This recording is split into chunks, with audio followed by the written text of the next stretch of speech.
For tonight, a paramedic says he was brutally harassed and ultimately fired by the Federal Heights Fire Department because he's gay. Well, now he has filed a discrimination lawsuit. Tom Meston talked with that man, and Tom, this was his dream job.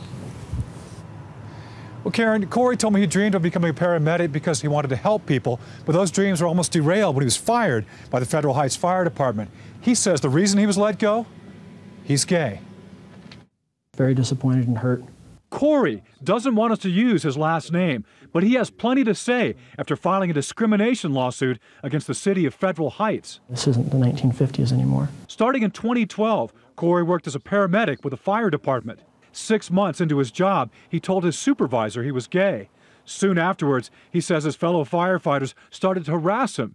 He says it began with gay slurs and progressed from there. Playing some of the pornographic movies on TV and asking me if I'd ever seen, sexual organs of female before. After a worker confronted him and threatened violence, Corey complained to his supervisor. I started getting labeled as a rat. Coworkers would be told, hey, don't talk to him, he'll get you in trouble. Corey says the gay slurs continued, but he scored high marks on all his tests and tried to avoid contact with his fellow workers. I just kept my mouth shut and just kept plugging along, thinking eventually it would get better. But it didn't.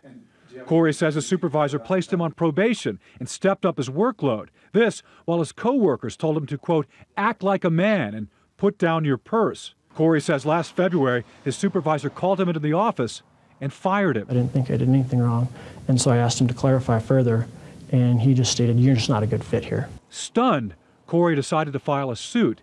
He says the lawsuit is not about money, it's about sending a message. You can't treat women, minorities, including homosexuals this way.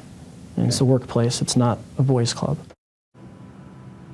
Now, the lawsuit names both Chief Sean Ellis and the city of Federal Heights as defendants. Tonight, I spoke to the city manager who gave me this statement, quote, we have not officially received the lawsuit and we can't comment because it's a personnel issue. We can tell you, though, Corey has a new job as a paramedic with a local hospital. We're live in Federal Heights tonight. Tom Meston, CBS 4 News.